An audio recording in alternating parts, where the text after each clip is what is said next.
Hello, everyone, and welcome to the best and worst of Walt Disney World. I'm your host, Pete Werner, joined at the table this week by my good friends, Mr. Sean Faulk. Hi. And Mr. Steve Porter. Hello.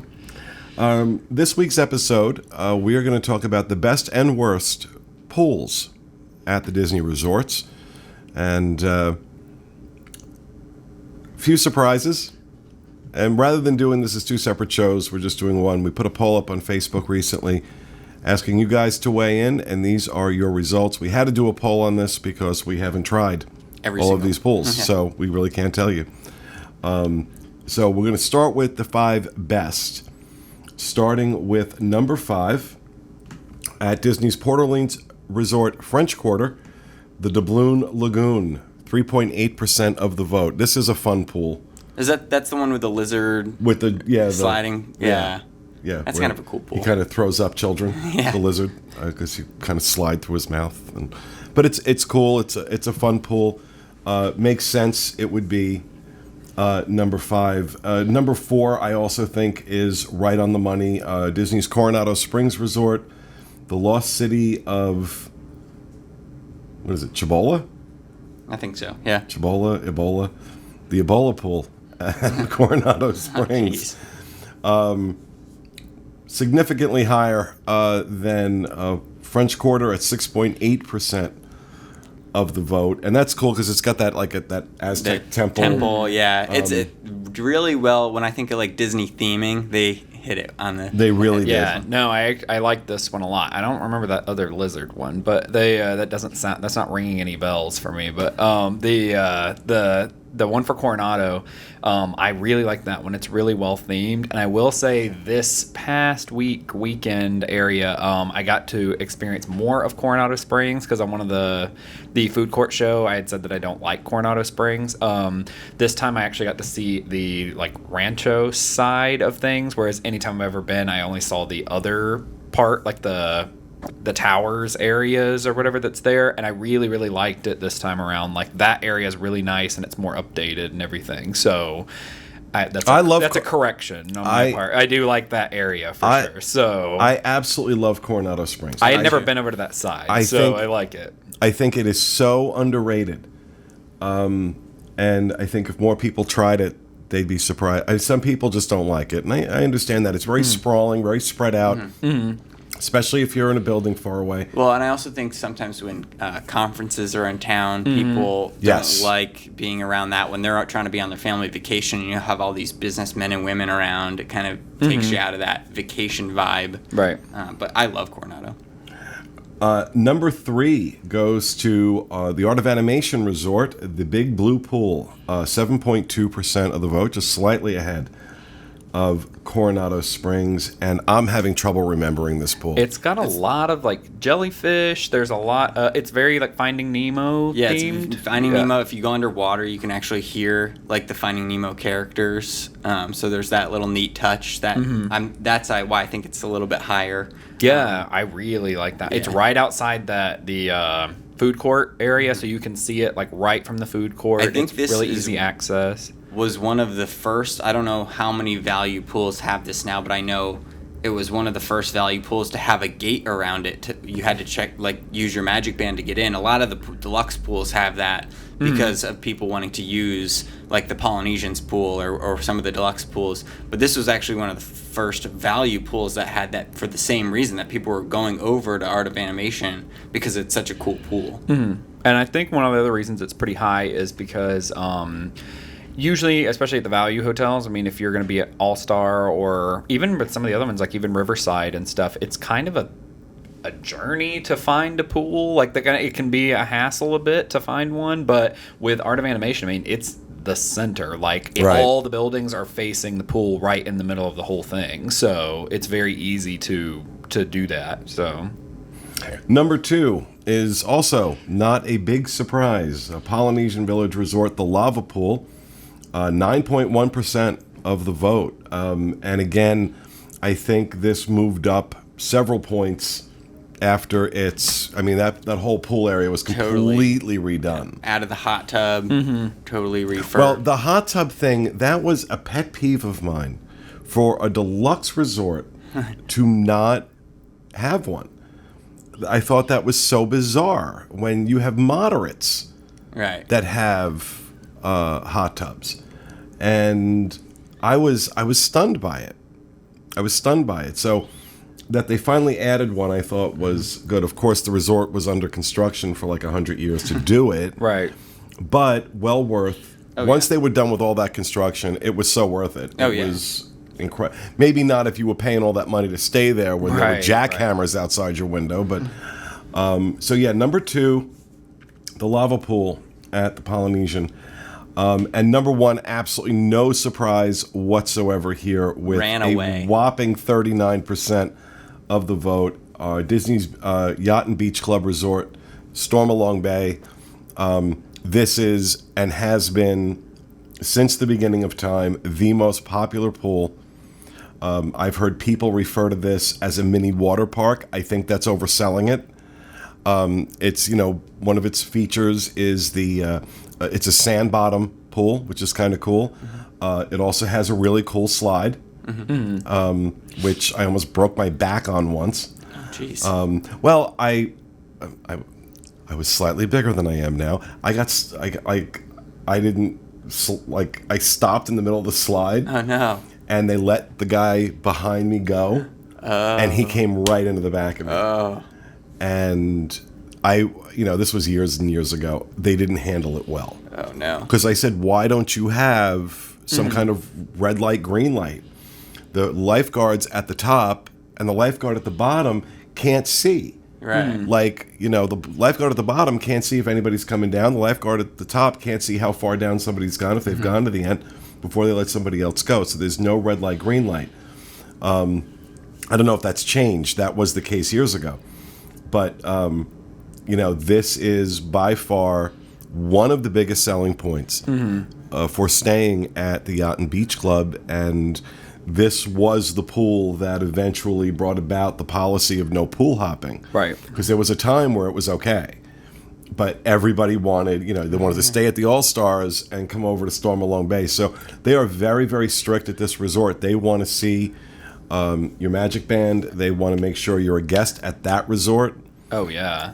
And you get a wristband to make sure that you are. And So As they should. I mean, if you're paying, Absolutely. if you're paying deluxe pricing, Yeah. you don't want to have the cheerleading team all come over and crowd up the entire pool. well, that's what was happening, is that there was no room. Guests were not able to get a chair Right.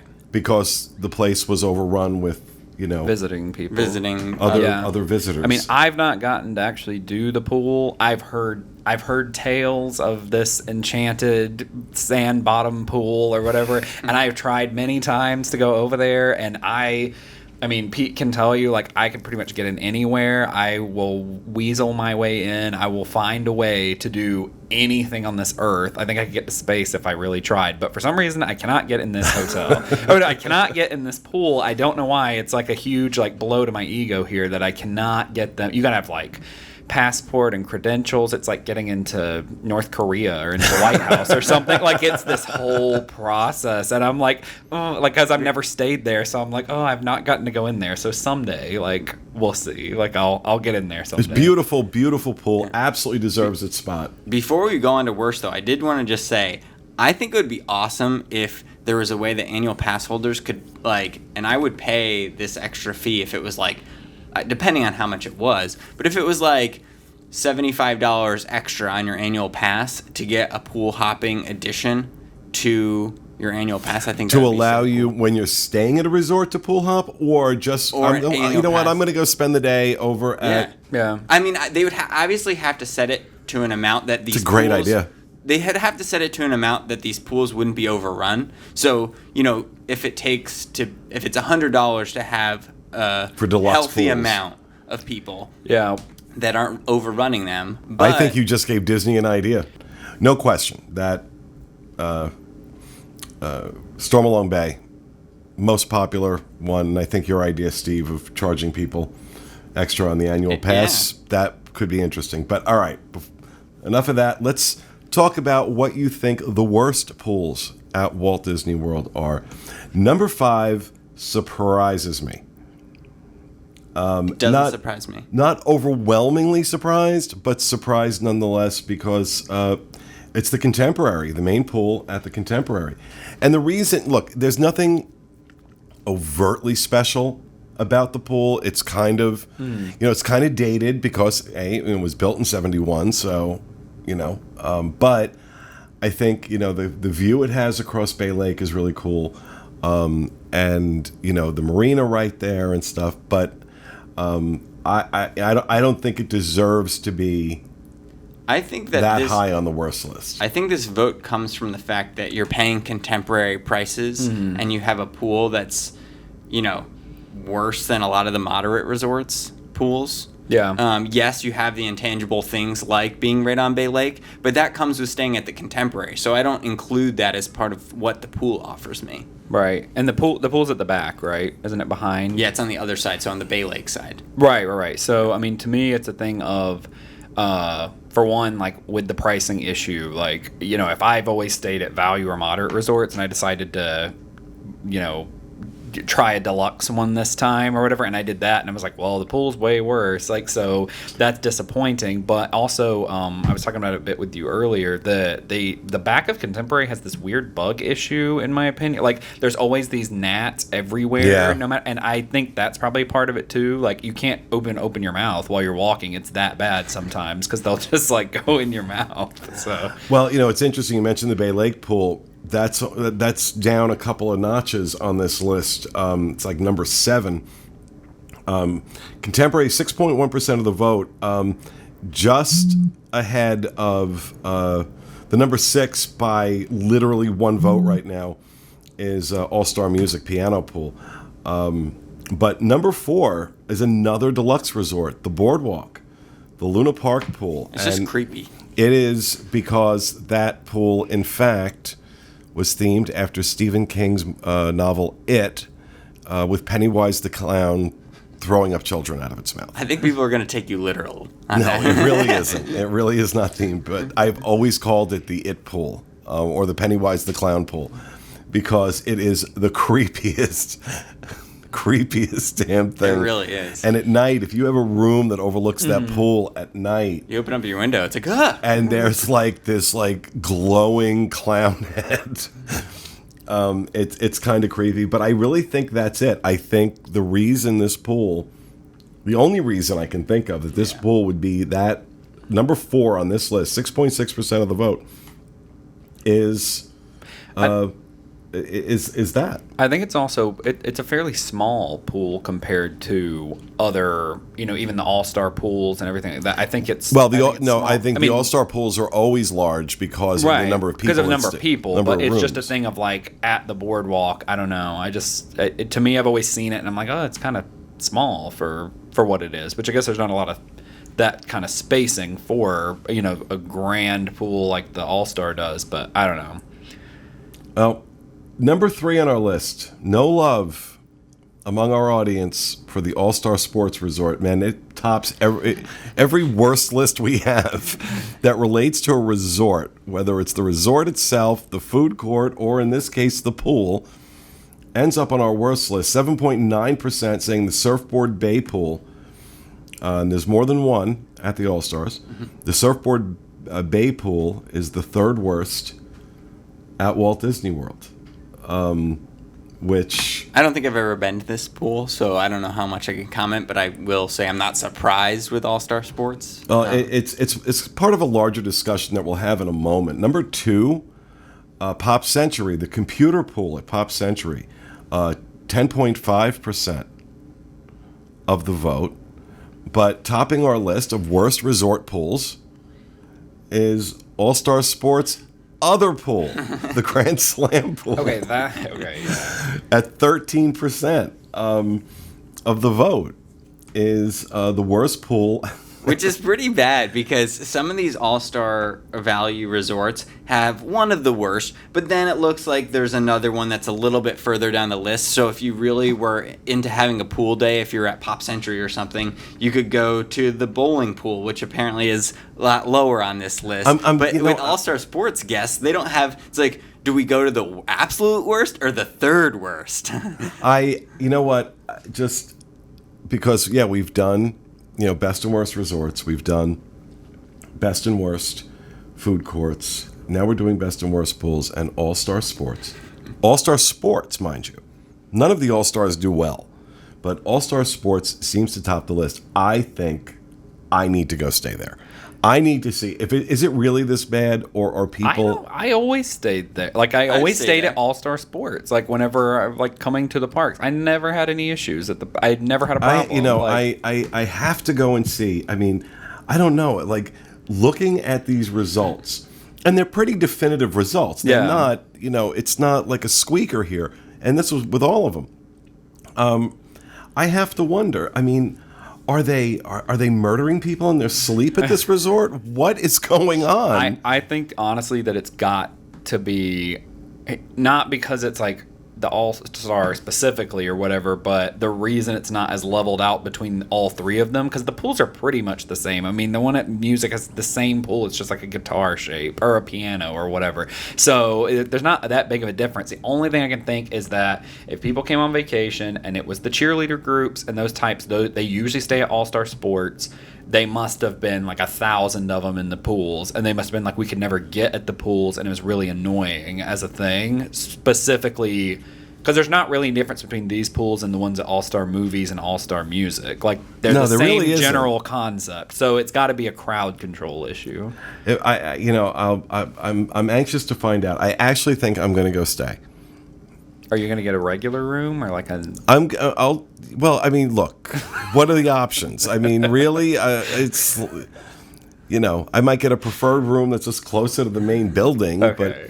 But, I don't know. I just feel like I've got to check this out. It's essentially camping. I'm just kidding. That's mean.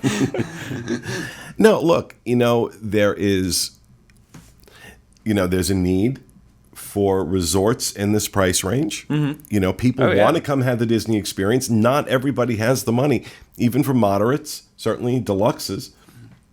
I'm curious because I don't stay at the value resorts. Mm-hmm. I don't. I can't tell you the last time I stayed at a value resort, but I almost feel like I'm starting to feel like maybe this is unfair, that it can't possibly be this bad. Yeah, and that my camping joke was all just in good fun. I think it was I think a lot of this is a result, exactly what Sean said. I think a lot of this is the crowd control of these cheer groups. And, I did a high school field trip to Walt Disney World, and we stayed at an all-star resort, and I think that's part of this. Mm-hmm. So let me put this out there. If you are a fan of the all-star resorts, podcast@disunplug.com is our email address. I want you to write in and tell me why, what you love about the all-stars. What is it that draws you back to them? Do you stay at them every year?